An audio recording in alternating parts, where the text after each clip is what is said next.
itu kan SBN kan ada yang melalui mekanisme pasar termasuk untuk investor yang retail juga. Itu kenapa perlu menggait dari investor retail juga, Bu? Kenapa retail punya tujuan-tujuan yang sangat khusus untuk retail ini? Pertama adalah memperluas basis investor dalam negeri. Kenapa harus diperluas basis investornya ini gitu? Kenapa sih harus diperluas basis investornya? Karena gini, saat ini posisi kepemilikan SBN di pasar sekunder itu 38-40% itu dimiliki oleh asing. Oke. Kalau ada apa-apa dengan asing itu, misalkan mereka tidak yakin dengan kondisi ekonomi kita, mereka bisa sudden reversal gitu kan. Mereka bisa menarik dana mereka mendadak gitu. Jadi kalau 38% itu mendadak keluar bareng-bareng, guncang ekonomi kita. Kenapa Jepang, kami selalu memberikan contoh Jepang. Kenapa Jepang yang proporsi utangnya itu 200% dari ekonominya, dari PDB-nya, mereka nggak gampang goyang karena 91% dari obligasi mereka di pasar mereka itu dimiliki oleh masyarakatnya sendiri gitu. Jadi walaupun dunia di luar perekonomian dunia ada perubahan, ya tadi trade war antara Amerika sama US, Amerika sama Cina gitu kan, atau ada semua kalau ada pergerakan di luar harga minyak naik atau turun gitu. Nah di Jepang itu tidak terpengaruh karena memang 91%-nya itu dimiliki oleh masyarakatnya sendiri. Hanya yang dari luar itu hanya 9%-nya saja. Jadi kalau kita kan juga ada instrumen falas ya yang tadi saya sebutkan penerbitan di pasar internasional.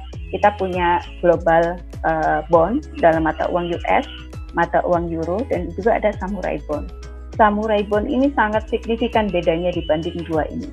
Kalau dua ini sangat tergantung kondisi ekonomi dunia. Tapi kalau ini itu benar-benar cara pricingnya beda, cara penawarannya juga beda, sehingga kayak berdiri sendiri gitu pasar Jepang itu atas dukungan dari basis investor di dalam negeri.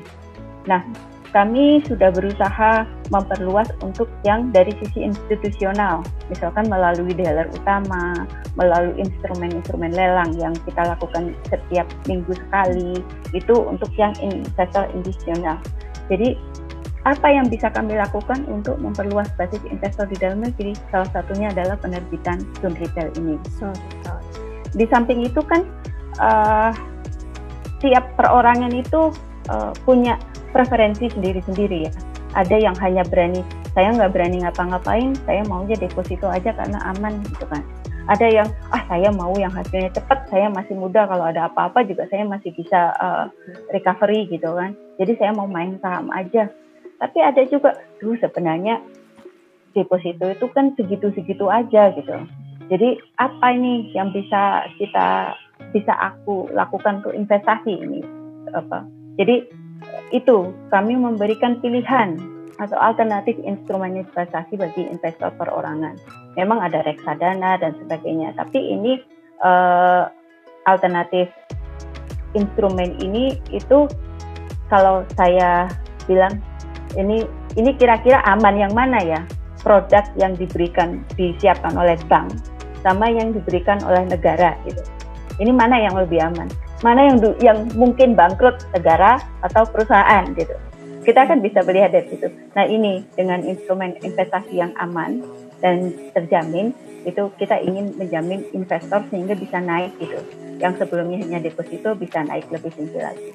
Dijamin negara. Tadi juga saya yang lain-lainnya ini kan efek ikutan dari yang tadi. Ketika kita ingin memperluas basis investor, maka kita juga bisa mendukung pasar keuangan domestik. Kita juga ingin melatih, membiasakan untuk berinvestasi di jangka menengah dan panjang. Kalau deposito itu kan kadang-kadang cuma 3 bulan, 4 bulan, dan hanya sifatnya jangka pendek lah. Dengan ini kita ingin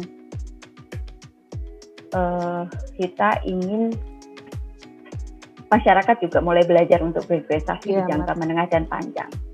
Di samping itu, karena memang pembiayaan APBN ini untuk pembangunan negara, maka secara tidak langsung maka investor bisa melakukan atau bisa ikut serta untuk kemandirian pembiayaan pembangunan negara.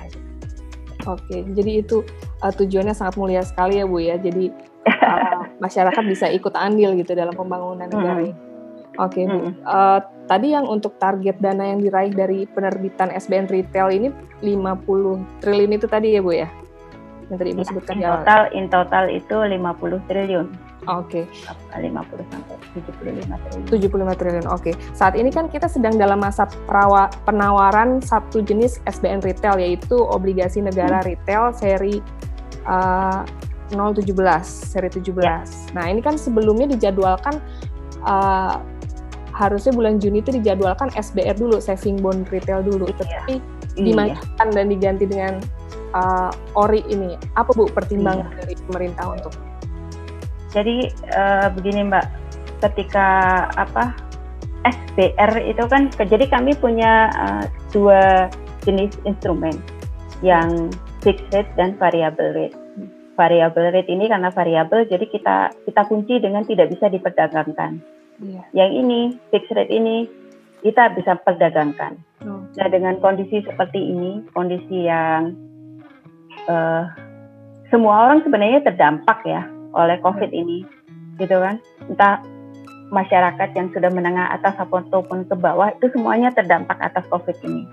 Nah, sebenarnya kita ingin menyasar bahwa kalau kita mengeluarkan yang SBR, maka ada keterbatasan bahwa tidak bisa diperdagangkan kan. Kalau sewaktu-waktu karena ada dampak COVID ini yang sangat parah sehingga investor itu butuh cepat untuk mencairkannya. Ini gimana kalau kami menerbitkan SBR? Berarti kan harus nunggu setahun karena kan ada early redemption-nya cuma ada waktu sekali, 1 tahun gitu kan. Setelah 1 tahun 12 bulan. Nah, ini bagaimana kalau tiba-tiba karena ada dampak ini mau nggak mau harus dicairkan gitu. Maka itu menjadi pertimbangan utama kami kenapa SBR yang seharusnya sekarang dijadwalkan SBR itu kenapa kita rubah menjadi ORI gitu.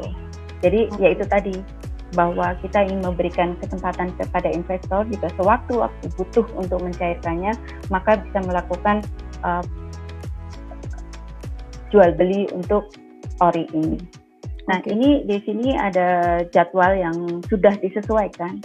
Kalau tahun lalu kan kita menyiapkannya di awal SBR, kedua sukuk retail, ketiga SBR. Nah, ini kita rubah menjadi ORI. Nah, sukuk tabungan masih tetap jalan nanti di bulan Agustus. ORI berikutnya yang bulan Oktober juga masih sesuai jadwal karena memang di awal Oktober itu memang untuk ORI gitu. Nah, yang terakhir untuk yang sukuk itu juga ada penyesuaian. Jadi sukuk tabungan hanya sekali masing-masing untuk yang konvensional maupun yang syariah masing-masing sekali. Jadi dia harus nanti juga instrumennya yang tradable. Itu tujuannya sama, untuk memberikan fleksibilitas investor sehingga tidak terkunci di instrumen yang non-tradable. Oke, berarti ini baru kali ini ya Bu, dalam setahun ini ORI diterbitkan 2 kali dan sukuk retail juga akan 2 kali gitu ya Bu ya?